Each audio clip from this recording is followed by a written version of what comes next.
जंगल कुछ प्राचीन गुप्त स्थान जो मिथ, पुरानी कहानियों और दंत कथाओं में डूबे हुए हैं, लेकिन इनमें से कुछ जंगल अपनी गहराइयों में किसी मिथ से कहीं ज्यादा चीजें छुपा रहे हैं। एक हाथ में हुक के साथ एक खौफनाक रूप से लेकर पेड़ों के बीच छोड़े गए परमाणु हथियारों तक। आइए अपने जूते कस लीजिए और जंगल के सैर पर निकल चलिए हमारे साथ यहाँ पाई जाने वाली कुछ अजीबोगरीब चीजों की पड़ताल करने के लिए। रहस्यमय मुखौटा। दरअसल बात है 2014 की। रेडिट यूजर सांगा जंगल में कुछ बहुत पुरानी चीजों की खोज में लगा हुआ था जो मिनियापोलिस की सेंट थॉमस यूनिवर्सिटी के आसपास था, क्योंकि एक रात पहले वहां एक आंधी आई थी। इसलिए वो उम्मीद कर रहा था कि पानी की बाढ़ ने कुछ चीजों को जमीन के तले से कुछ बाहर निकाल लिया होगा। जब वो ढूंढते ढूंढते आगे बढ़ा तो उसने कुछ दूर बहुत ही एक अजीब सी चीज देखी। उसने देखा कि मलबे में से एक चेहरा उसकी ओर देख रहा है। हालांकि पहले तो सनका को बहुत बड़ा झटका लगा, लेकिन फिर उसने देखा कि ये सिर्फ एक मुखौटा था और उसने उसे खोद कर बाहर निकाल लिया। लेकिन ये अभी भी बहुत ही अजीब था। ये मुखौटा मेटल का बना हुआ और किसी प्रकार का पुराना या आदिवासियों के जमाने जैसा लग रहा था। लेकिन ये पास के जंगल में एक पानी के नाले में क्या कर रहा था भाई, और ये मुखौटा था किसका? शंखा ने ये पता लगाने के लिए वहां वक्त जाया नहीं किया और इसकी जांच करने के लिए इस गुप्त चीज को लेकर घर वापस चला गया। घर जाने के बाद उसने मुखौटे को मिनेसोटा के साइंस म्यूजियम में भेज दिया और परीक्षण कुछ दिलचस्प थे। वहां से ये पता चला कि प्राचीन दिखने के बावजूद ये मुखौटा तांबे से बना हुआ और साथ ही मैग्नीशियम और एल्यूमिनियम का इस्तेमाल किया गया। तो मैग्नीशियम और एल्यूमिनियम काफी पुरानी चीजें नहीं है, जिसका मतलब ये मुखौटा कॉपर अलॉय से तैयार किया गया था, लगभग मिड 20 शताब्दी का। हालांकि इसके एक किनारे पर नाजुक मोम भी था। ये मोम लंबे समय तक जंगल के इस मलबे में नहीं रह सकता, इसलिए शायद शंका के मिलने से 1 या 2 दिन पहले उसको वहां पर छोड़ दिया गया। अफसोस ये सिर्फ कॉलेज के किसी स्टूडेंट का एक आर्ट प्रोजेक्ट लग रहा था, लेकिन इससे ये साबित नहीं होता कि इसे जंगल के बीचों बीच क्यों छोड़ दिया गया। मुझे इसके बारे में कोई खास खबर तो नहीं है, मगर लगता है कि कुछ अजीब बात जरूर रही होगी। क्या किसी तरह के काम के बाद किसी भुलक्कड़ भक्त से ये मुखौटा छूट गया था? कहना काफी मुश्किल है। एक अजीब जीव। जंगल के सैर करने के दौरान इस पिछले इलाके के ब्राजील आइलैंड पर इस आदमी को कुछ अजीब चीजें मिली। तो दरअसल बात है फरवरी 2019 की, जब उस इलाके के मछुआरों को यहाँ एक अजीब चीज पर नजर पड़ी। ये बहुत ही विशाल था और इसमें से काफी बुरी गंध आ रही थी और ये किसी प्रकार का जीव जैसा लग रहा था। जब एक्सपर्ट्स को इसके बारे में पता चला तो उसको देखकर और हैरान हो गया और भ्रमित भी, क्योंकि जब उन्होंने देखा तो ये एक 26 फीट लंबी हम्पबैक व्हेल जैसा था। मैं जीनियस तो नहीं हूँ, लेकिन मुझे पता है कि व्हेल जंगलों में नहीं घूमती और जिस जगह ये मिला वहां से समुद्र लगभग 50 फीट दूर था। और जब ये देखा गया कि इस जानवर का भारी वजन लगभग 11 टन था, जिसने एक बड़ा सवाल उठाया कि ये यहाँ कैसे पहुंचा। जान के इसके शरीर पर चोट का कोई निशान नहीं था और ये सोचना भी काफी ज्यादा किफायती नहीं लग रहा था कि समुद्र की लहरें इतनी ज्यादा मजबूत हो सकती हैं कि वे पूरी व्हेल 50 फीट दूर हवा में फेंक दें। और साथ ही हम जैक व्हेल को पहले इस ब्राजील के उत्तरी तट पर कभी नहीं देखा गया, और वो भी फरवरी के महीने में, क्योंकि उनके रहने का स्थान यहाँ से मीलों दूर है। चलो मुझे तो नहीं पता, लेकिन शुक्र है कि एक रिसर्चर ग्रुप बिचोटी आगुआ को लगता है कि उन्होंने इसका जवाब ढूंढ लिया। उन्होंने बताया कि व्हेल अपने बड़े आकार के बावजूद एक बच्चा ही था और शायद अपनी मां से अलग होकर खो गया था और कहीं आसपास भुखमरी से मर भी गया। फिर पानी का भाव बढ़ गया जो सर्दियों में लगभग 13 फीट ऊंचा बढ़ता है, जिसकी वजह से पानी की बाढ़ जंगल की तरफ आई और बेचारी व्हेल को अपने साथ ले आई, क्योंकि आमतौर पर एक 11 टन व्हेल पानी से इतनी दूर उछाल नहीं मार सकती। और जबकि यह समुद्र में मर गई थी तो ये सड़ रही होगी, और जब शरीर सड़ते हैं तो वे गैस पैदा करते हैं जो उन्हें फुलाती है। और शायद आपको पता ही होगा जिन चीजों को फुलाया जाता है वे तैरने में बहुत ही बेहतर होती हैं, जिस वजह से इस फूली हुई व्हेल को पानी से आसानी से किनारे तक पहुंचा दिया गया, वरना ऐसा होना मुश्किल था। अरे भाई, ये तो एक समय की व्हेल से भी कुछ अलग ही लगता। पेड़ में दबकर लटकी हुई तलवार। भूल जाइए राजा आर्थर और पत्थर में लगी तलवार को, क्योंकि यहाँ नजारा कुछ अलग ही है मेरे दोस्त। रेडिट का एक यूजर कोड नेम सके थे पेड़ के साथ लगी हुई एक तलवार के पास पाउच, जब वो मेटल धातु की खोज एम्पिंग फॉरेस्ट में कर रहा था ना, जो लंदन के आसपास ही है। खैर, ये एक तलवार थी जो एक पेड़ के साथ सीधी खड़ी हुई थी। ये तलवार काफी पुरानी लग रही थी और इसके हत्थे पर KSF लिखा हुआ था। बिना समय बर्बाद किए एकाइथे ने तलवार की कुछ तस्वीरें खींचा और इंटरनेट पर जाकर इसकी जांच करने की उम्मीद करने लगा। कोई ना कोई इन लिखे हुए अक्षरों का मतलब जानता ही होगा और पता लगाया कि इन अक्षरों का मतलब था नाइट्स शेरवुड फॉरेस्ट। जी हाँ, ये वही शेरवुड फॉरेस्ट है जिसमें महान डाकू रॉबिन हुड रहा करते थे। पर ये नाइट्स कौन थे? ऊंचे घोड़ों पर सवार बहादुर लोग जो न्याय के लिए लड़ते लड़ते थक चुके थे? नहीं, बिल्कुल नहीं। The knights of Sherwood forest एक गुप्त बिरादरी का संगठन था जिसकी शुरुआत 1879 में मिसौरी US में हुई थी, जिसकी दुनिया भर में कई शाखाएं थी। असल में वो कोई शूरवीर नहीं थे, लेकिन ऐसे दोस्त थे जिन्हें इस तरह के पुकारना काफी पसंद था जब वे कोई सुपर कूल दोस्त थे। शेरवुड फॉरेस्ट के शूरवीरों के बारे में कोई खास जानकारी तो नहीं, क्योंकि इसके सदस्य बहुत ही गुप्त थे और 1920 तक इनका ये संगठन लगभग विलुप्त हो गया था। हालांकि ये संगठन अमेरिका के सबसे सफल फॉरेस्टर्स से जुड़ा हुआ था, इसलिए वनवासियों की तरह इन नाइट्स नाम के ग्रुप का इस बिरादरी में होने से इन्हें तरह तरह के सोशल और फाइनेंशियल फायदे मिलते थे और तलवार की बात करें तो ये रखना इनके लिए शायद सिर्फ दूर का एक दस्तूर था, जबकि इस तलवार का किसी लड़ाई में इस्तेमाल होने की संभावना नहीं थी। मेरा मतलब है असली मुकाबला। मुझे बस इतना पता है कि वे रॉबिन हुड बनने का दिखावा करके इधर उधर भाग रहे थे और एक दूसरे से लड़ रहे थे। मेरा मतलब है कि ऐसे तो भाई सभी रॉबिन हुड ही हैं। कुछ लापता लोग। जंगल में अकेले पैदल यात्रा करना एक शांत ध्यानपूर्ण अनुभव हो सकता है, हालांकि ये महंगा भी साबित हो सकता है। यही बात हमारे एक दोस्त के साथ सच हो गई जिसका नाम डेडलाइन 420 है और ये यूट्यूबर थे। बात दरअसल 2016 की है। वे ट्रैकिंग के लिए न्यूयॉर्क के बर्कली जंक्शन काउंटी पार्क की तरफ जा रहे थे। जब वो चल रहा था तो उसने देखा कि दूर पेड़ों पर कागज की कुछ सफेद शीट चिपकी हुई है। उसे लगा कि बस केवल एक वार्निंग नोट से, पर वो आगे चलता गया और अपनी गर्दन के पीछे के बालों को चुभता हुआ महसूस किया। उसने देखा ये कोई खतरे के नोटिस नहीं थे, बल्कि वे लापता हुआ लोगों के पोस्टर थे और हर शीट पर अलग ही इंसान था। My God, this is a dude. This is a dude, 26. Last seen August 5th. There's no year. LAPD. इस पूरे इलाके में कम से कम 20 लोगों के पोस्टर टांगे हुए थे और ये कोई नकली पोस्टर नहीं थे। ये सभी वो लोग थे जो असल में पूरे साल के दौरान लापता हो गए थे। और इसे और ज्यादा खौफनाक बनाने वाली बात ये थी कि कुछ दूरी पर उनके ठीक नीचे किसी तरह का कैंप लगा हुआ था, जैसे कि जिसने भी ये सब किया है वो कहीं आसपास में ही रह रहे थे। मुझे खेद है, लेकिन जैसे मैं यहाँ पहला पोस्टर देखता तो मैं यहाँ से गटक लेता भाई। अचानक डेडलाइन ने कुछ आवाजें सुनी और वहां से जल्दी निकल गए। उसने ये पूरी बात पुलिस के सामने रखी, लेकिन इस मामले को बहुत जल्दी खारिज कर दिया गया और ये बताया गया कि पूरी तैयारी कुछ लोगों ने हैलोवीन पार्टी के लिए की थी। मैं इस पर विश्वास तो कर लूं, लेकिन असली पोस्टर का उपयोग करना बस कुछ मजे के लिए एक अच्छी सोच नहीं है। क्या हैलोवीन पार्टियां ड्रेसअप करने और घोस्टबस्टर्स थीम बार बार खेलना अब काफी नहीं रहा? ये किसी अजीब मनोरोगी इंसान का काम था या नहीं, शायद हमें इस बात का पता कभी नहीं लगेगा, लेकिन ये बात पक्की है कि मेरी हैलोवीन पार्टियों में मैं बस्टन के भूतों और कुछ डांस मूव्स के साथ खुश रहता हूँ भाई। एक यूएफओ। 2020 एक अजीब साल था। इसने न सिर्फ मानव इतिहास में सबसे घातक महामारियों में से एक की शुरुआत की, बल्कि इसने दुनिया भर में कुछ अजीब किस्म के यूएफओ को भी दिखाया लोगों को। उस साल के सितंबर में कोई पोलैंड में अपने स्थानीय जंगल से गुजर रहा था जब उन्हें कुछ ऐसा मिला जिसके बारे में वो किसी को समझा भी नहीं सकते थे। एक विशाल चीज कुछ पेड़ों के बीच में पड़ी हुई थी। इस चीज पे घास भी लग गई थी, जैसे कि ये बहुत पहले से यहाँ पड़ी हुई थी। लेकिन ये चीज आखिर थी क्या, ये कहना बहुत ही मुश्किल था। हालांकि जैसे ये खबर इंटरनेट पर आई, लोगों ने हंगामा शुरू कर दिया, क्योंकि ये एक यूएफओ लक्षण है। जहां तक मेरी बात है तो पता नहीं क्यों मुझे ये किसी प्रकार के रॉकेट कैप्सूल जैसा दिखाई देता है। इससे भी ज्यादा दिलचस्प बात यह है कि ये इसके आसपास का जंगल इतना घना था कि इसे वहां तक जमीन से ले जाया नहीं जा सकता था। मेरा सुझाव है कि ये असल में आसमान से घिरा होगा। कुछ नास्तिक लोगों ने जल्दी इस बात की तरफ इशारा किया कि ये एक नेविगेशन बोया जैसा दिखता है जो आपको समुद्र में मिलेगा, और मैं ये बात भी मान सकता हूँ, लेकिन जंगल के बीच में एक बोया क्या कर रही होगी बिना किसी एक्सप्लेनेशन के? वहां पहुंची कैसे? तो सीधे तौर पर एलियंस पर ना जाए। मेरा मानना है कि ये मौसम के गुब्बारे का हिस्सा था या एक रॉकेट टेस्ट जो जंगल में दुर्घटनाग्रस्त हो गया था। ये कहने के बाद मैं असल में इनमें से किसी भी उत्तर से संतुष्ट नहीं हूं भाई। आप इसके बारे में क्या सोचते हैं? मुझे नीचे कमेंट सेक्शन में आकर बताएं। Beat up bunker. यदि आप एक दिन जंगल में टहल रहे हो तो आपको जमीन में एक बंद मेटल का दरवाजा मिल जाए तो आप क्या करेंगे? मैं तो भाई तेजी से भागना शुरू कर दूंगा। लेकिन 2014 में उत्तर पूर्वी जर्मनी के दो दोस्तों का जवाब था, दरवाजा खोलो और सिर अंदर झांक कर देखो। ठीक है, तो उन्होंने कुछ यही किया और एक शानदार तरीके के साथ उनका स्वागत भी किया गया। और ये डरावना बिल्कुल नहीं था। वे बेफिक्र होकर हॉल के नीचे चले गए जहाँ मसाला और भी पेचीदा होने लगा। ये अंधेरे गलियारे मुड़ गए और अलग अलग दिशाओं में चले गए और एक बस फर्श में एक गड्ढे के अंदर पहुंच गया। बाप रे! फिर जैसे उन्होंने बंकर में और गहराई में जाकर देखा, खौफनाक नजारे दिखने लगे। बाप रे, काफी साहस भरा था ये। थोड़ा और आगे जाने के बाद इन दोस्तों ने खुद को एक भारी मेटल के दरवाजे के ठीक सामने पाया जिसके सभी कब्जे उड़ गए थे, और उसके बाद उन्होंने कुछ और डरावना देखा जिसका अनुवाद हेलो शैतान, आई लव यू है। ये दिल को छू लेने वाला एक संदेश होता अगर इसमें जुड़ा हुआ नाम शैतान ना होता, पर इसके बावजूद वे आगे चलते रहे। आखिरकार वे मलबे से भरे एक कमरे में पहुंच गए जहां वे एक अजीब दिखने वाली मशीन से टकराई। ये महसूस करने के बाद कि भीगने के बिना और ज्यादा गहराई तक नहीं जा सकते, वे वहां से पीछे मुड़ गए और बहुत ही मुश्किल से बाहर आने का रास्ता खोजने में सफल रहे। शुक्र है, अगर वे गलती से साइलेंट हिल की दूसरी दुनिया में पहुंच जाते ना तो जानते उन्हें क्या मिलता। इस बात की कोई गारंटी तो नहीं है, लेकिन बंकर को उत्तर पूर्वी जर्मनी में देखते हुए हम ये अंदाजा लगा सकते हैं कि इसे कोल्ड वॉर के दौरान बनाया गया, जब पूर्व जर्मनी कम्युनिस्ट रशिया से जुड़ा हुआ था, पश्चिमी जर्मनी कैपिटलिस्ट अमेरिका से जुड़ा हुआ था। दोनों पक्षों को इस बात के बारे में चिंता थी कि अगर न्यूक्लियर वार हुआ तो बचने के लिए कई अंडरग्राउंड बंकर्स को बनाया गया था और ज्यादातर इसी के आकार के बंकर हुआ करते थे। हालांकि ये बताया जाता है कि किसी प्रकार की सरकारी सुविधा हो सकती है, तो जब वे वेंडल द्वारा बर्बाद हो गई हैं, शैतानी वेंडल्स, जो कि मेरे हिसाब से ज्यादा खराब है। लेकिन एक बात है, नरक में ऐसा कोई रास्ता नहीं है जहां आप मुझे पकड़ पाएंगे, शैतानी वेंडल्स। एक अजीब दरवाजा।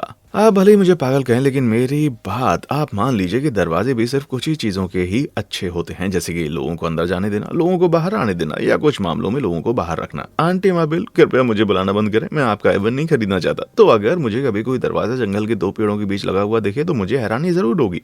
और इसी तरह की घटना एक रेडिट यूजर CPJ88 के साथ पेंसिल्वेनिया के एक जंगल के लगभग 2015 में हुई।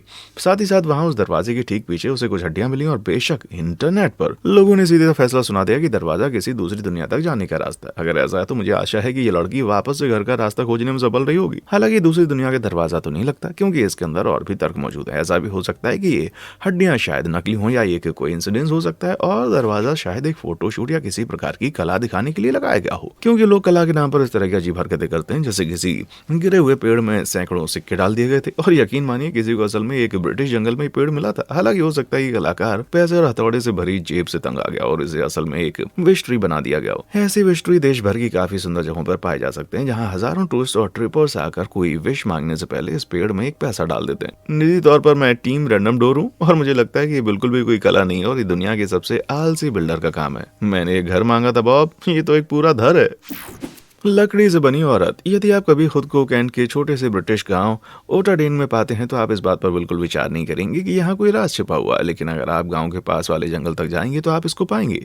ये एक बिना चेहरे वाली गर्भवती महिला का लकड़ी से बना हुआ बुत है, और मैं झूठ नहीं बोल रहा। अगर मैं इसे कभी कहीं पर अचानक से देख लेता तो शायद मैं हवा में 1 मील कूद जाता। लेकिन ये विचित्र प्रतिमा स्थानीय लोगों के बीच में प्रसिद्ध है। हालांकि इसकी प्रसिद्धि के बावजूद वास्तव में इसके बारे में लोगों के पास कुछ भी जानकारी नहीं है। हालांकि ऐसा लगता है कि ये मूर्त बिना किसी खास वजह के किसी ने बना दी है। हालांकि इसके जन्म के बारे में बहुत सारे सिद्धांतों को सालों से टाल दिया गया है। कहा जाता है कि इसे एक सैनिक ने अपनी गर्भवती पत्नी को श्रद्धांजलि देने के रूप में बनाया था, जिसने अपनी जान वर्ल्ड वॉर सेकंड में गंवाई थी। और ये भी कहा जाता है कि इसे एक युवा छात्र ने अपनी कारीगरी दिखाने के लिए बनाया था, और ये सिर्फ 1970 के दशक की बात है। इसके बनाने की वजह चाहे जो भी हो, किसी ने कभी भी लकड़ी से बनी इस रहस्यमयी लेडी के बारे में कोई दावा नहीं किया। और ये देखते हुए कि इसको बनाने में कितना समय और प्रयास लगा होगा, ये थोड़ा बहुत अजीब जरूर है, भले ही अपने लिए एक नाम बना चुका है। Tree creepers. ये कहने में कोई दो राय नहीं कि दुनिया भर के जंगलों में लोगों को कुछ अजीब और भयानक चीजें मिलती रहती हैं, और उनमें से बहुत से लोग उस चीज को ऑनलाइन पोस्ट कर देते हैं। खासतौर पर खौफनाक गुड़ियां मिलना एक आम घटना बन गई है, जैसे कि इस रेडिट यूजर Dan68 को मिली। किसी ने सारी हदें पार करके एक सबसे अजीब गुड़िया को एक पेड़ पर लटकाने के लिए छोड़ दिया, जो कि आमतौर पर बिल्कुल नहीं होता। जैसे ततैया की कॉलोनी ने फिर से घोंसला बना लिया, जिससे ये चीज और ज्यादा भयानक रूप में बदल गई। जैसे कि मैं ततैया से पहले ही कम डरता था। एक दूसरा रेडर अपने स्थानीय जंगल में घूम रहा था, और उसने एक दिलचस्प दिखने वाला खोखला पेड़ देखा और उसकी एक तस्वीर खींच लिया। हालांकि बाद में फोटो की जांच करने पर उन्होंने देखा वहां एक खौफनाक गुड़िया उस पेड़ पर लटक रही थी। क्या ये एक बहुत ही अच्छा खौफनाक फोटोशॉप एडिट है, या वाकई में एक बच्चा है? बाप रे, मुझे बताइए, शायद सिर्फ एक शरारत है, लेकिन फिर भी मैं इसको देख पा रहा हूँ और कांप रहा हूँ। शायद मुझे कहना पड़ेगा कि ऐसे बिजुगा से टकरा कर मुझे बहुत ज़्यादा डर लगेगा भाई। मुझे ये पता है कि वे अचानक किसी तरह से यहाँ तो नहीं आ पाएंगे, बल्कि इन्हें यहाँ पर रखा गया, और मैं उनसे मिलने के लिए यहाँ बिल्कुल नहीं रुकूंगा। पर फिर भी इन चीज़ों में से कोई भी उसकी तुलना नहीं कर सकता जो होली विजुअल 311 को उसके स्थानीय जंगल में मिली थी। तो अगर आप सोच रहे हैं कि ये क्या हो सकता है, तो ये किसी तरह की पशु रीढ़ है जिसे लकड़ी के साथ क्रॉस से बांध दिया गया है। जीसस, हाँ, मैं ये अंदाजा लगा सकता हूँ ये किसी ने खाने के लिए अभी अभी एक जानवर को आग पर पकाया है, लेकिन इससे कुछ बात बन नहीं रही। मेरा मतलब अगर ऐसा होता तो क्या तार नहीं जल जाती? और ये बिल्कुल भी नहीं चली।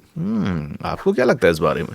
मुझे कमेंट सेक्शन में आकर बताएं, क्योंकि मैं सुपर क्रीपी ब्रेक स्ट्रेचर के साथ जा रहा हूँ जब तक कि मैं एक बेहतर उत्तर नहीं सुन लेता। रहस्य मिसाइल। तो हाँ, जंगल में कुछ डरावनी चीजें खोजना बिल्कुल काल्पनिक नहीं है, लेकिन आप जानते हैं कि इससे बुरा क्या हो सकता है? कुछ ऐसा ढूंढना जो आपके चेहरे पर विस्फोट कर सकता है और दुनिया को परमाणु आर्मड्रेगन में डुबो सकता है। जी हाँ, बक्सटर का हमरा ये दोस्त टेनेसी को कुछ इसी तरह से जो चीज मिली जब वो एक सैर पर जा रहा था। ये बात 2019 की है। पेड़ों के एक छोटे से झुंड के बाद ये आदमी ये देखकर चौंक गया कि एक विशाल मिसाइल बस वहां पर पड़ी हुई थी। उसने अपनी बहन को इस खोज के बारे में बताया, और उसने तुरंत ही लोगों को इसके बारे में पूछ लिया, जिनकी बातों से इसको और ज्यादा पेचीदा बना दिया। उन्होंने बोला कि ये सिर्फ मिसाइल नहीं था, ये एक ऑनेस्ट जॉन था। इसको अमेरिका में 1950 के दशक में बनाया गया था। ये मिसाइलें परमाणु हथियार ले जाने में सक्षम थी। क्या हमारे ये जनाब एक अनडोनेटेड परमाणु बम बनाने के करीब पहुंच गए थे? शुक्र है नहीं। कुछ और छानबीन के बाद ये पता चला कि वहां उस इलाके में कभी एक मिलिट्री स्कूल हुआ करता था, जिसका नाम डेबरी मिलिट्री एकेडमी था। अपने सुनहरे दिनों में स्कूल के भवन के बाहर एक चबूतरा हुआ करता था। आपने अनुमान लगा लिया होगा, ये उस ऑनेस्ट जॉन मिसाइल की एक कॉपी थी। स्कूल बंद होने के कुछ समय के बाद इस कॉपी मिसाइल को पास के जंगल में अनजाने में फेंक दिया गया होगा। ये शर्म की बात है, मिसाइलें फैशनेबल नहीं है, लेकिन वो जगह जानती थी कि मिसाइल कैसे उड़ना है। गुप्त खजाना। जब मैं एक बच्चा था, मैं अपने आसपास के इलाके में खजाना ढूंढता था, पर मैंने जो सबसे ज्यादा पाया वो च्युइंगम का एक पुराना पैकेट था। हालांकि एक जनाब जो नीदरलैंड से आए थे, जब वो स्थानीय जंगल में मेटल की खोज करने के लिए गए 2016 में, तो उनकी किस्मत काफी चमकदार थी। ऐसा इसलिए क्योंकि सिग्नल के बाद उसने जमीन पर कुछ पड़े हुए पत्तियों को हटाया तो उसको मिला ये। What the hell? वाह, इसे खोले बिना ये खजाने का संदूक उन सभी खजानों से बहुत ही बेहतर लग रहा था जो कि कभी मुझे मिले ही नहीं। लेकिन इसके अंदर क्या था? सोना, जवाहरात, इस जायदाद के मालिक के दुश्मन की खोपड़ी। खैर, बॉक्स को बाहर निकालने के बाद इस जनाब को एहसास हुआ कि यह संदूक कसकर बंद है। फिर उसे संदूक पर कुछ लिखा हुआ मिला जिसमें बताया गया कि यह असल में एक जियोचे था। आपको बता दें, जियो कैचिंग संगठित खजाने की खोज का एक रूप है। आप जियो कैश वेबसाइट या ऐप के निर्देश डाउनलोड कर सकते हैं और फिर दूसरे जियो कैचर्स द्वारा छिपाए हुए स्टैश को खोजने के लिए उनका निर्देशों का पालन कर सकते हैं। पर बदकिस्मती से डैनिश मेटल डिटेक्टर ने सही काम किया और इस खोजने के संदूक को वापस दफना दिया ताकि सही जियो कैचर इसको ढूंढ ले। बाप रे, अच्छे लोग आज भी धरती पर मौजूद हैं, है ना?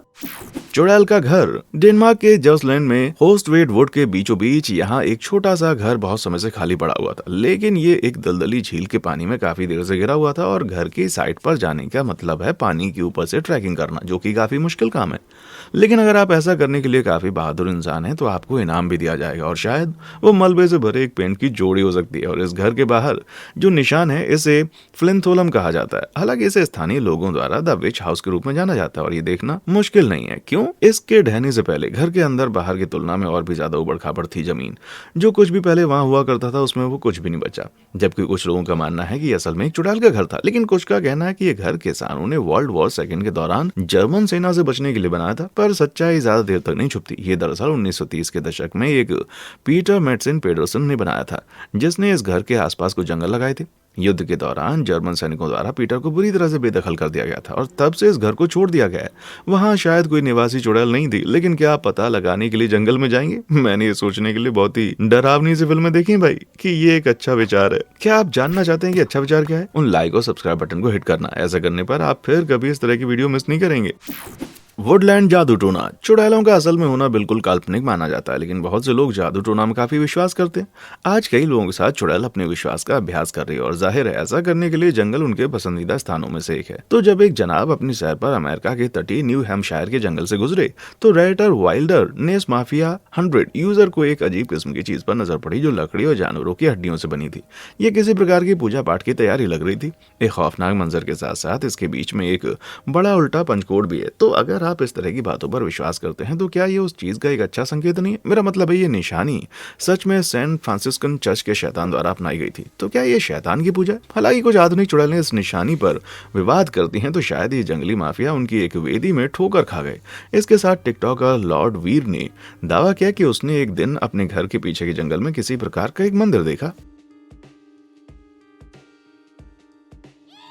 अगर उस घर पर किसी का कब्जा नहीं होता तो मुझे अपने घर बदलने का बहुत लालच होगा। मुझे बहुत बड़ी ब्लेयर विच ऊर्जा मिल रही है और पेंसवुड्स पेंसिल्वेनिया में किसी को एक और अजीब मंजर का सामना करना पड़ रहा था जो उन्हें लगता है कि जादू टोने का एक प्रमाण है। एक अजीब दिखने वाले खांचे के पास जाने के बाद उन्होंने देखा कि इसमें एक किस्म का ढक्कन भी लगा था और उसके बाद उन्हें अंदर एकॉन का गुच्छा मिला जिसके बीच में एक चाकू घुसा हुआ था। मैं मानता हूँ ये थोड़े अशुभ है, लेकिन मुझे जो वाइब्स मिल रही ना, वे चुड़ैल कम और जानलेवा गिलहरी ज्यादा है। द हुकमैन। मुझे पता है कि आप आसानी से तो नहीं डरने वाले, क्योंकि जो आप सुनने वाले हैं ना, वो सबसे परेशान करने वाली कहानी है जो मैंने बहुत समय पहले सुनी थी और तस्वीरों में आप सबूत भी देख सकते हैं। दरअसल बात है 2014 की। रेडिट यूजर इम्बा डीएनबी और उनके कुछ दोस्त पक चुके थे, इसलिए उन्होंने बाहर जाने और पास के जंगल में एक पुरानी जगह के बारे में पता लगाने का फैसला किया। हाँ, क्योंकि ये आपके देखने वाली हॉरर फिल्म की शुरुआत की तरह बिल्कुल भी नहीं है। वैसे भी इम्बा और उसके दोस्त उजाड़ क्षेत्र से गुजर रहे थे और वे एक खड़ी रिछ पर आ पहुंचे जो उस जगह से नीचे की ओर झुकी हुई थी। ये खतरनाक लग रहा था, इसलिए वो किनारे पर रुक गए, लेकिन तभी इम्बा ने नजदीकी दूरी पर कोई हलचल महसूस की और जब उन्होंने ये देखने के लिए अपनी आंखें घुमाई, उन्होंने ठटक कर चलने वाला एक जीव देखा। उनके नीचे कुछ दूर खड़े होकर इसे हाथ में किसी प्रकार की हुड वाली चीज दिखाई दे रही थी। उसने सिर से पैर तक काले रंग के कपड़े पहने हुए थे। यह जीव एक चट्टान के पास खड़ा चिकोटी काट रहा था, उसे गलत तरीके से मरोड़ रहा था और उससे भी अजीब यह था कि इसमें किसी प्रकार का हुक था जहां इसकी एक बाजू होनी चाहिए थी। इम्बा ने अपने दोस्तों को बताया और वे सभी एक पल के लिए हैरान हो गए। अच्छी बात यह थी कि वो आदमी या जो कुछ भी था उसने उनको नहीं देखा था और वहां से निकलना उसने बेहतर समझा। लेकिन बात यहाँ पर खत्म नहीं हुई। ना, बाद में उसी रात इम्बा के एक और दोस्त के साथ अजीब घटना हुई जो कि उसने फिर उनको सुनाई। बात दरअसल उसके साथ ये हुई कि वे उसी जगह के बगल की गली से गाड़ी में जा रहे थे जब उसे काले कोट में एक आदमी अचानक से अंधेरे में दिखाई दिया। वो सड़क के बीच में खड़ा होकर कुछ देख रहा था, लेकिन इम्बा की दोस्त को कुछ दिखाई नहीं दे रहा था, इसलिए उसने उसके आगे कार रोक दी ताकि वो उसे जगह दे। पर वो दूर नहीं हटा, वो वहीं पर खड़ा देखता रहा और हैरानी की बात यह है कि उसे गाड़ी वापस लेनी पड़ी। उस लेन के दूसरे रास्ते से जाने के लिए वो मजबूर हो गई। बाप रे, तो कौन था ये? क्या ये भयानक जीव जिसे इन सभी दोस्तों ने देखा? और वो वहां उस जगह पर दिन रात कर क्या रहा था? भाई ये बात तो पक्का है कि मुझे आज रात नींद बिल्कुल नहीं आने वाली। काश ये कहानी मेरे दिमाग से जल्द निकल जाए। भाई इसके बाद तो कुछ बेबी पांडा और कुछ वीडियोस में देखने जा रहा हूँ। तो इनमें से किस अजीबो गरीब चीज की खोज में आपको सबसे ज्यादा दिलचस्पी थी और क्या आपको कभी इस तरह की चीजें जंगल में मिली? मुझे नीचे कॉमेंट सेक्शन में आकर जरूर बताया। देखने के लिए शुक्रिया।